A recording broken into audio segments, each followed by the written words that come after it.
안녕하세요. 마음사용법의 진효인입니다. 오늘 깨달음 2부, 드디어 2부입니다. 오늘도 좀 생소하고 어려운 이야기 계속 이어나가겠습니다. 마지막 깨달음, 최고의 경지, 아라한에 대해서 이야기할 차례죠. 이 아라한은 사성제, 고진멸도 얘기했었죠. 1부에서 고는 생로병사의 괴로움, 집은 고의 원인이 되는 번뇌의 모임, 멸은 번뇌를 없앤 깨달음의 경계, 도는 깨달음의 경계에 이르는 수행. 이 고진멸도의 진리가 완전히 마음에 정착한 상태라고 볼 수 있어요.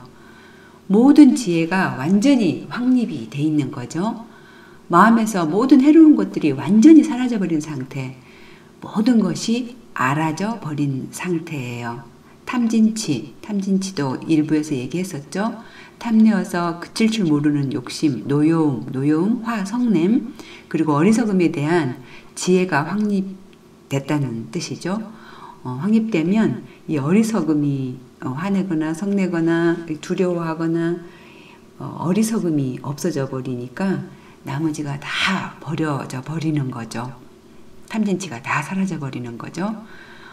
수행자로서 마음 공부를 하는 사람으로서 아니면 의식의 성장을 공부하는 사람으로서 더 이상 할 일이 없어져 버린 상태가 아라한의 상태예요.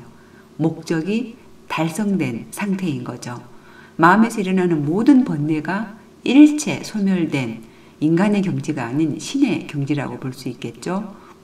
무학이라고 불러요. 무학, 공부할 게 없다는 뜻이에요. 무학이 되어도 인간의 수명은 좀 남아있겠죠. 수명이 남아있기에 다른 사람이 아라한이 될 수 있도록 가르치고 또 여러 방법으로 돕는 경우가 대부분이에요. 이들의 삶은. 할 수 있는 범위 내에서 최대한 사람들의 의식이 성장할 수 있게끔 그에 관한 일들을 하는 분들이죠. 세상을 안다는 것, 이 깨달았다는 것, 아라한이 되었다는 것 같은 뜻인데요.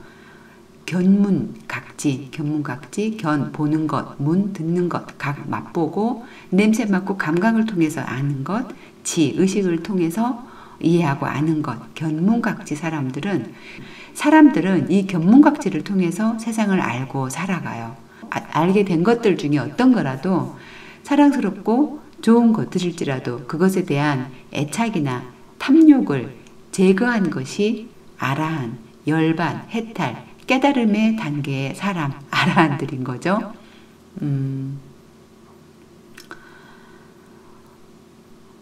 홀로그램 우주에 대해서 제가 잠깐 말씀드렸잖아요. 현실이라고 알고 있는 모든 것들이 홀로그램이라는 걸 이해하고 있는 분들이랄 수도 있어요. 삶이 꿈이라고 표현들을 하잖아요. 아라한들이나 깨달은 사람들은 일장춘몽.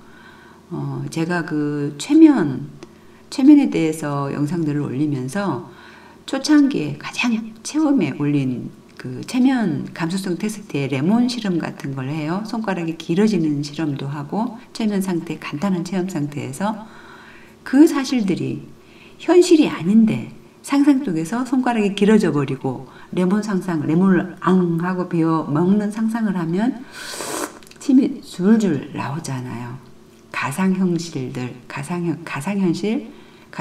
그 영어로 뭐라더라? 가상현실, 이렇게 안경 끼면은, 헬멧 쓰면은, 막 높은 옥상에 와 있는 그 느낌들 그대로 현실처럼 느끼잖아요.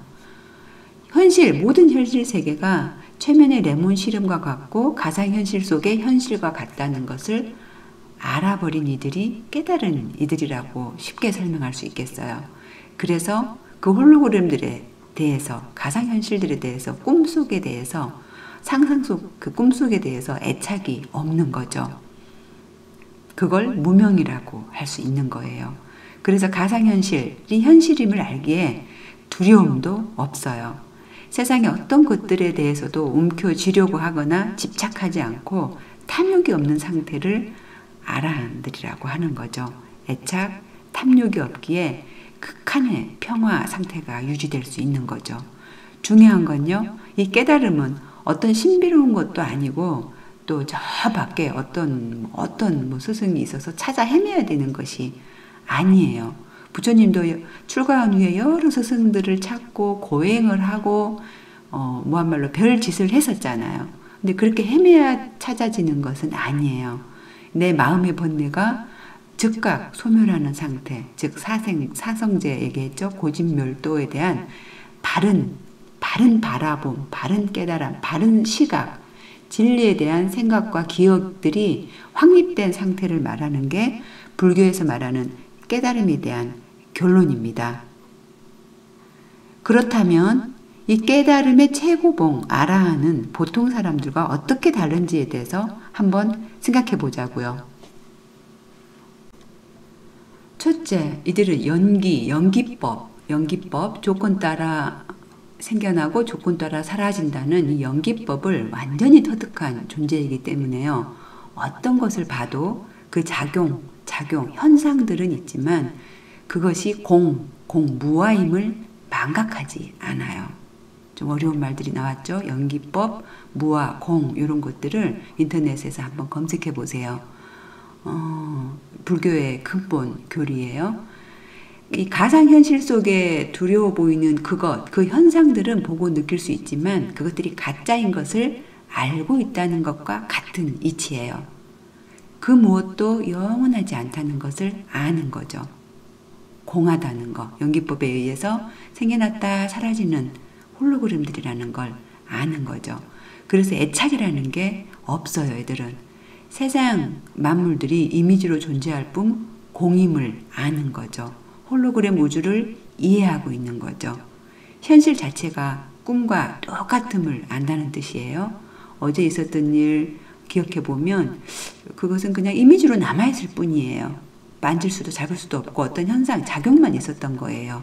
그냥 이미지로 잔상이 이렇게 남아있고 현상들일 뿐인 것이지 현존하는, 존재하는 것들은 아니에요. 무와 공인 거죠. 또 마찬가지로 미래, 내일 일어날 일도 마찬가지예요.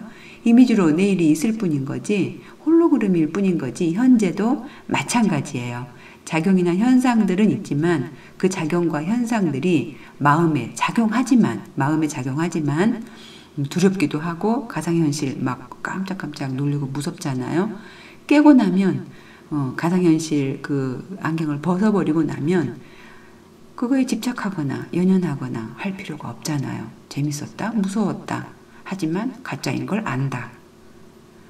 세상에 있는 모든 것에 대해서 그렇게 아라한들은 생각하는 거예요. 그래서 사물이나 현상에 대해 마음의 작용은 있지만, 마음이 작용은 하지만 그것들에 집착에 빠지지는 않는다. 좀 어렵게 한 번 더 설명하면 무아임을 알지만 또 그것의 작용을 무시하지는 않는다는 뜻이에요. 해서 현상이 일어나는 것과 무아, 공 상태, 없음, 그 무아가 다르지가 않아요. 그 둘은 공과 무아는 하나예요. 이원화가 아님을 그들은 알고요. 또 하나이고 그 하나 융합되어 있다는 것을 알아요. 이것을 불교 경전 중에 하나인 화엄경에서는 진공모유라 표현해요. 진공, 공임을 놓치지 않는다. 모유, 작용은 있지만 진공모유를 깨달았으면 마음 공부가 제대로 되어가고 있다는 증거예요. 진공모유, 속성은 무아이지만 공이지만 묘한 작용들이 없는 것은 아니다. 이 뜻이에요. 묘한 작용이 있기는 하지만 공함이 또한 무아, 공함이 없는 것은 아니다. 좀 더 쉽게 표현을 해볼까요? 작용, 현상은 있지만 실체는 원래 없다는 뜻이에요. 실체로 존재한다는 게 아니라 실체는 없지만 또한 작용이 없는 것도 아니다라는 뜻이에요. 같은 말이 계속 반복되죠? 가만히 들어보세요. 이 부분이 불교 교리에서 핵심이라 처음 접하신 분들은 이해가 쉽지 않을 것 같아 반복하고 있는 거예요. 들고 있는 핸드폰이 하는 일, 핸드폰 때문에 느끼는 것, 이 현상들은 다 있지만 사실은 핸드폰이라는 실체가 없다라는 뜻이에요. 또 실체가 없다라고 하지만 핸드폰이라는 현상이 없는 건 아니다라는 뜻이에요. 이 핸드폰이 100년, 1000년 후에도 이 모습 이대로 존재할까요? 잠깐 있었다가 현상을 느꼈고 작용을 받지만 없는 거라는 소리예요. 또한 10년 전의 고통, 어떤 극한의 트라우마들이 지금도 남한은 있지만 현상은 있지만 사실은 그건 없는 공인 거예요. 화가 났었지만 지금도 그 화가 있는가? 화는 그냥 없는 거였는데 본인이 만들었다, 생겼다, 현상들만 나타냈던 것 뿐이었다라는 뜻인 거죠. 작용은 있었지만 사라지는 원래 없었던 홀로그램 이미지들일 뿐이라는 거죠. 번뇌가 일어나면 번뇌라는 관념, 그 번뇌라는 이름뿐, 하지만 실체는 없지만 괴로운 작용이 없는 건 아닌 거죠. 작용이 있다 해서 찾아봐도 번뇌의 실체는 또 없어요. 있다 사라질 뿐 영원하지는 않다. 그 무엇도 있는 것처럼 보이지만 사라지는 없는 것들이다 라는 게 공사상이에요. 이런 통찰을 망각하지 않고 기억하고 있는 것, 그것이 깨달은 이들의 단계인 거죠. 마음공부 초보자들은 이 말이 아리까리 조금 어려울 수 있어요. 진공 모유가 체득된 사람들은 이 말이 아주 자연스러워요. 현상임을 무시하지 않지만 그것이 공함을 안다. 진공 모유. 작용은 있지만 공임을 놓치지 않는다. 모든 것이 연기법 속에 숨어 있죠. 연기를 통찰하면, 연기를 제대로 이해하면 조건이랄 수 있는 이것이 있으면 이것이 있다. 저것이 없으면, 이것이 없으면 저것이 없다. 작용한다. 공이다. 현상이 있다. 무아이다. 이것이 아라한의 최종적 마음이에요. 그래서 세상사 그 무엇에도 걸림이 없죠. 공, 무아, 없는 것, 사라질 것을 알고 왈가왈부하는 어리석은 짓을 하지 않는 이들이다 라는 뜻이죠. 일반인들과 다른 점, 크게 다른 점 둘째, 아라한은 업을 짓지 않아요. 선하게 결론이 나는 소행들을 하지 않아요. 앞에서 얘기한 수다원, 사다함, 아나함 단계에서는 업을 지어요. 업이 일어나는 조건은 무명, 모름, 어리석음, 무명이죠. 지혜, 진리를 모르는 것 같은 말이에요. 그리고 갈래, 무명 가래라 그래요. 가래, 애착, 좋은 것에 집착하는 갈망이죠. 가래가. 이 무명과 가래가 업을 짓게 하는 요소들이에요. 이 두 가지가 없으면 업이 일어날 수가 없어요. 업을 짓는데 반드시 필요한 요소들이 무명, 가래죠. 어리석음과 집착하는 마음. 무명, 즉 진리를 모름으로 번뇌와 집착이 생겨서 고통이 따르는 거죠. 하지만 지혜를 깨달은 아라한은요, 무명이 없으니 이미 공함, 홀로그램 이미지일 뿐을 말이 꼬이네요. 이미 공함이란 홀로그램 이미지임을 깨달은 이 분들은 어리석음이 없으니까 그걸 가지고 가래하지 않는 거죠. 갈망하지 않는 거죠. 무명 가래가 없으니까 이들은 업을 지을 일이 없어요. 거울에 이렇게 비추는 현상들처럼 어떤 현상이 일어나면 거울을 보고 대응하듯이 거기에 그때그때 대응할 뿐이지 새로운 업을 짓지는 않아요. 꿈속에서 누가 내 가족을 해쳤다고 깨어나서 괴롭히거나 복수하려고는 하지 않는다는 이치예요. 아라한이 되기 전에 지은 업들에 대해서는 인연과보를 받게 되죠. 인과 연에 의해 이미 우주에 남겨진 과거의 업은 어쩔 수가 없어요. 과보라는 건 벌이 아니라 업의 인과 연이죠. 지은 업의 결과. 많이 먹으면 많이 찌는 결과를 낳게 되고, 스트레스 받으면 몸이 안 좋아지고, 또 누군가를 도우면 그 도움으로 인해서 어떤 결과가 나타나고, 그게 인연 과보예요. 뭘 하면 뭐하게 이렇게 결과가 나타난다라는 뜻이에요. 그래서 그 과보를 받기는 과거에 대한 아라한이 되기 전에 지은 업에 대한 과보는 받기는 하겠지만 깨달은 이들은 새로운 업을 지을 조건 자체가 없어요. 그래서 아라한은 무슨 행위를 해도요 흔적이 남질 않아요. 업을 짓는다는 게, 아라한은 업을 짓지 않기 때문에 흔적이 없는 거죠. 그래서 그 무엇을 해도 걸림이 없어요. 그물에 걸리지 않는 바람이 되는 거죠. 행위가 있을 뿐 뒤끝이나 흔적이나 남지 않아요. 저도 마음 공부를 하는 최후의 목적은 그 무엇에도 걸림이 없는 인연, 과보를 남기지 않는 바람 수행자가 되는 게 목적이죠. 진정한 자유인 바람 수행자가 되기 위해 꾸준히 어렵지만 그 길을 노력하면서 가고 있습니다. 다시 이 뜻을 조금 또 설명을 해보면, 아라한은 볼 때는 보기만 하고요, 들을 때는 듣기만 하고, 먹을 때는 먹기만 할 뿐, 또 감지할 때는 감지만 하고, 알 때는 아는 것만 있을 뿐. 잘 들어보세요. 거기에 좋다, 싫다, 좋아하고 싫어하는 생각 또는 어떤 판단으로 때를 묻히지 않아요. 그 현상에 대해서. 볼 때는 보는 거 외에 아무것도 없고, 들을 때는 듣는 거 외에 아무것도 없는 거예요. 무엇을 보든 듣든 느끼든 자기의 내 생각을 넣지 않는 단계. 알 때는 알기만 한다는 말은 깨달은 이들은 다만 그것은 그것일 뿐이다 라고 얘기하죠. 산은 산이고 물은 물이다 라고 표현을 해요. 끄떡끄떡 하시는 분도 계실 거고, 도통 무슨 말인지 모르겠다는 분도 계실 거예요. 마음 공부가 된 이들은 바로 알아듣는 쉬운 말이고, 초보자들은 아리까리한 대목입니다. 산은 산이고 물은 물이에요. 그것은 그것일 뿐이지 그걸 붙들고 화를 내고 좋다 나쁘다 할 필요가 없다라는 거예요. 또 이 아라한들의 다른 특징을 볼게요. 일반인들이 보면 아라한은 지혜나 자비, 선함만이 드러나요. 아라한 입장에서는 무명, 어리석음이 소멸했죠. 진리를 알기에 무명이 소멸했기에 해로운 법, 즉 진리의 상대 개념인 상대 진리는 있을 수가 없어요. 옳다, 틀리다, 좋다, 싫다, 선과 악이 없어졌다 그랬죠. 상대 개념이 사라져버렸다는 뜻이에요.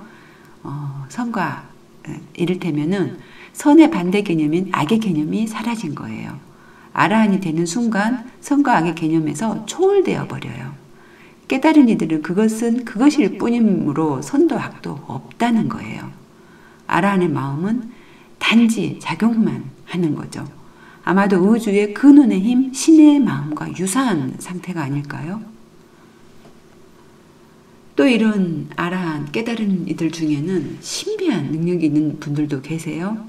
근데 신비한 능력이 있는 분들도 많지만 이런 세속적인 신통력이 다 생기는 건 아니에요. 우리가 말하는 초능력, 예수님의 무리를 걷고 안진뱅이를 걷고 하거나 소경을 눈뜨게 하거나 미래를 보거나 멀리서 얘기하는 것이 다 들리거나 앉아서 천리를 보거나 축지법을 써서 순간이동을 하거나 혹은 전생이나 미래가 보이거나 사람들을 치유하는 각종 능력들이 있을 수도 있지만 또 없을 수도 있어요. 모든 깨달은 이들이 그 능력을 다 가지고 있는 건 아니에요. 하지만 반드시 하나 있는 것은 번뇌를 소멸하고 극한의 평화를 유지하는 신통력은 반드시 다 있어요. 아라한들은. 나머지 능력들은 있기도 하고 없을 수도 있는 겁니다. 겉으로 보기에는 이들이 일반인과 똑같아 보일 수는 있지만요. 그 내면을 들여다보면 신통력이 있든 없든 번뇌가 완전히 소멸한 극한의 평화의 상태라는 것은 맞아요. 또 깨달은 아라한들도요. 아플 수도 있어요. 병에 걸려 때가 되어 육체의 옷을 벗어버리고 자신이 정한 시간이나 원하는 시간에 죽을 수도 있어요. 또는 영원히 사는 것도 가능할 수도 있다고 해요. 육체를 벗고 또 사방에 깃들어서 그 영향력을 발휘할 수 있는 아라한들도 있어요. 하고 안 하고는 그들의 의지예요. 또한 이들의 가장 큰 특징은 깨달은 이들의 심오한 이런 깨달은 이들의 그 심오한 사상을 가르침으로 사람들의 의식을 향상시키는 일에 매진을 하는 분들이 많아요. 참된 인간성의 자각에 눈뜨도록 사람들을 가르치고 부추기죠. 사람들에게 삶의 비전을 또 갖게 만들어요. 그런 것들을 은총이라고 하죠. 이 은총에 의해서 사람들은 말로 표현할 수 없는 무한한 평화를 경험하게도 되고 무언가를 창조해내는 경험을 하게도 되고 이 은총이 임하면은 육체로 이루어진 나에 대한 관념이 사라지기도 해요. 육체 너머 훨씬 큰 나 혹은 육체 안에 훨씬 큰 나 이 나라고 이름 지어버릴 수도 없는 나라는 이름에 묶어둘 수 없는 큰 나에 대해서 깨닫게도 돼요. 나라는 관념을 만들 수 없을 만큼의 큰 나를 알게도 돼요. 그런 은총들이 여러분에게도 오기를 저는 기도해요. 그런 은총이 시청하신 모든 분들에게 오기를 저는 기도해요. 또 깨닫게 되면은요, 운명이라는 것에 연연하지 않아요. 죽음에 대해서도 두려움이 전혀 없어요. 육체는 마음의 창문을 통한 의사 표현의 도구에 지나지 않고요. 따라서 몸을 지니고 있다는 것은 의사소통을 위해 사람들과의 의사소통을 위해서 필요한 것일 뿐이죠. 그들의 자아는요, 육체를 뛰어넘어 보다 큰 진화, 참나에게로 그대로 녹아 들어가 있어요. 죽어서도 회양한다 그러죠. 근원과 살아서도 하나가 된 상태예요. 이 단계는 이원성을 완전히 뛰어넘는 완전한 하나를 바라보는 녹아들어 있는 수준인 거죠. 항상 깨어있는 의식으로 맑게 가볍게 살아가는 분들이죠. 깨달음의 수준에 도달한 사람들을 묘사한 그 역사 속의 그림들 있죠. 그림 속 성인들은 특별한 이런 손 모양들을 가지고 있잖아요. 머리 위에도 특별한 밝은 띠 오라가 있기도 하고 그런 그림들의 손바닥에서는 축복의 에너지가 발산되고 있는 경우가 많아요. 근육 테스트를 해보면 확연히 그 결과가 나타나요. 데이비드 호키슨 박사님이 책에 보면은 이것은 그들의 축복의 에너지장을 인류의 의식세계로 보내려는 행위라고 할 수 있어요. 이러한 신성한 은총은 의식 레벨 700이 아닌 1000룩스에 이르는 것으로 의식 레벨 측정이 나타나요. 그들과 그림 속에 있는 그림을 그린 그들과 서로 에너지를 교류할 수 있다는 뜻이에요. 그들의 은총을 그 그림을 통해서 받아들일 수 있다는 뜻이에요. 또 그들의 은총을 다운로드해서 내 손바닥에서도 내 가슴에서도 축복의 에너지장 은총을 뿜어낼 수 있는 그런 은총을 체험할 수도 있어요. 그런 은총을 체험해 보기 바래요.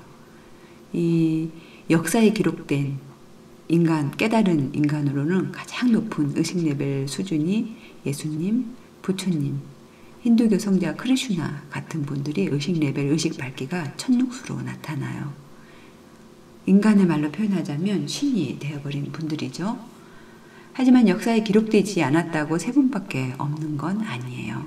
드러나지 않는 아라한들이 많아요. 깨달은 이들이 더 있다는 뜻이에요. 지중해의 성자 다스클로스, 또 초인들의 삶과 가르침을 찾아서 그런 책들을 관심 있으면 한 번씩 읽어보기 바라요.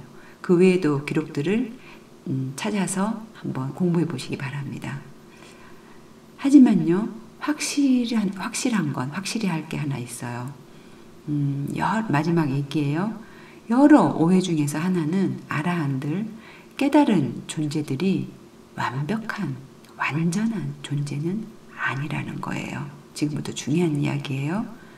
궁극의 깨달음은 아라한이 깨달은 이들이 아라한이라고 불리는 이들이 완전한 존재는 아니라는 것이에요. 아라한이 된다는 것은 완전한 존재가 된다는 것이라기보다는 완전히 알았다, 완전히 깨달았다 라는 표현이 맞아요. 그들도 생로병사, 살다, 늙다, 죽고, 아프고 뭐 이런 현상들은 있어요. 생로병사에서 오는 모든 작용들, 현상들은 있지만 그 현상들을 초월해서 깨달은 상태가 돼버렸다라는 뜻이에요. 그런데 이 점을 가만히 자세히 살펴보면 제가 내린 결론은 이 세상에 완전한 건 없다는 게 진리임을 알 수 있어요. 이 세상의 모든 건 연기법 위에서 공부했죠. 이해 안 가면 다시 영상 보세요. 이 연기법에 의해 움직인다는 것이에요. 이것이 있어 저것이 생기는 조건이 이미 지어져 있기 때문에 이 세상에서 진정한 행복을 찾을 수는 없어요. 역설적으로요, 이 세상에서 완전한 행복을 찾을 수 없다는 걸 깨달은 분들이 아라한인 거예요. 다시 한번요. 모든 세상 이치는 연기법에 의해 완전한 게 없어요. 이것이 있으면 저것이 생기는 조건이 있어요. 조건 따라 생겨났다 없어지는 거예요. 그래서 이 세상에서 진정한 행복을 찾을 수는 없어요. 이 세상에서 완전한 행복을 찾을 수 없다는 걸 깨달은 분들이 아라한들인 거예요. 아라한이 완전한 존재가 아니라는 사실은 불완전함을 확실히 깨닫게 된 사람이라고 할 수 있는 거죠. 이 세상의 모든 무상하고 무상한 괴로움들이죠. 무와 공하다, 공인 이 괴로움, 불완전, 불확실하다는 뜻. 무명과 가래가 사라지고 진리를 알고 지혜를 터득한 깨달은 자라는 뜻이지, 다시 한번 완전 무결한 존재라는 의미는 아니라는 거예요. 이것을 확실히 이해하는 것이 중요할 것 같아요. 오늘 공부 정리해 볼게요.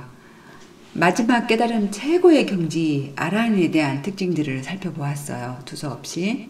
그들의 특징은 진리를 깨달아 자유로워져 있고, 또 조건 따라 생겨나고 조건 따라 사라지는 연기법을 완전히 터득했다는 뜻이고, 현상은 있지만 공함을 터득했다는 분들이고 해서 무명과 가래가 완전히 사라져서 업을 짓지 않기에 흔적을 남기지 않는 바람이 되는 분들이죠.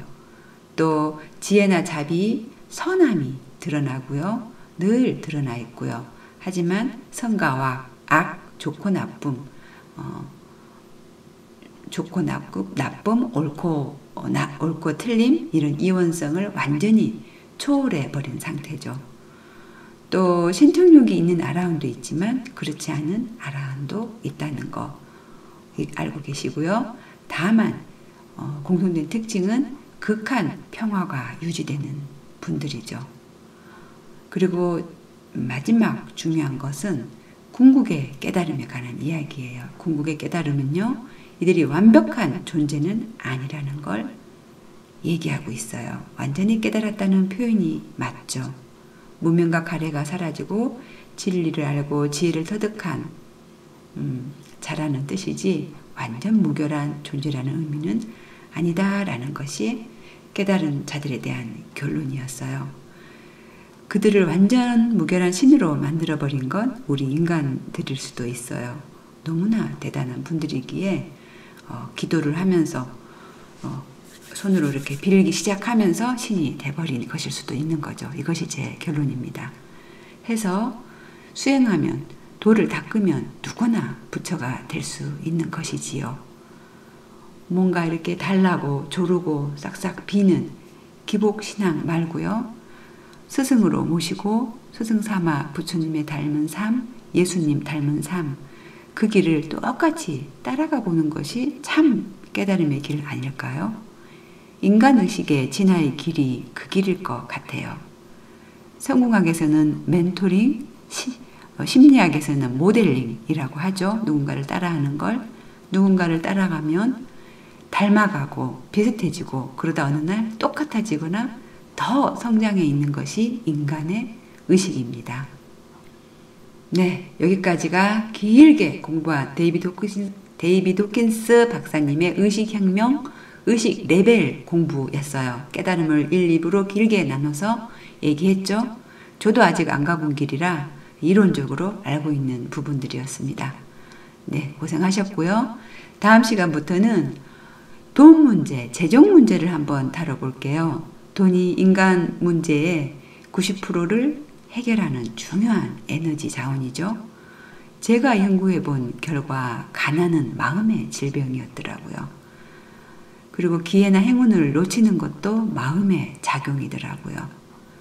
돈과 관련된 마음의 문제, 돈과 관련된 마음 사용법 공부하는 시간들 가져볼 거고요. 또 돈 잘 버는 엄마들 코너를 마련해서 영상들을 만들어 볼게요. 엄마가 돈 잘 벌면 좋잖아요. 부자 아빠도 좋지만 부자 엄마도 좋아요. 남자만 부자 하라는 법 있나요? 돈 잘 버는 멋진 엄마들을 만들어 보자고요. 엄마 되어서 다 같이 부자 되는 마음 공부 시작해 보겠습니다. 물론 짬짬이 건강 문제, 다이어트 문제, 사회 문제 골고루 섞어가며 지루하지 않게 저 하고 싶은 거 다 한번 해볼게요. 오늘도 긴 이야기 들어주셔서 감사합니다. 미안합니다. 사랑합니다. 감사합니다. 모두를 축복합니다. 또 봬요.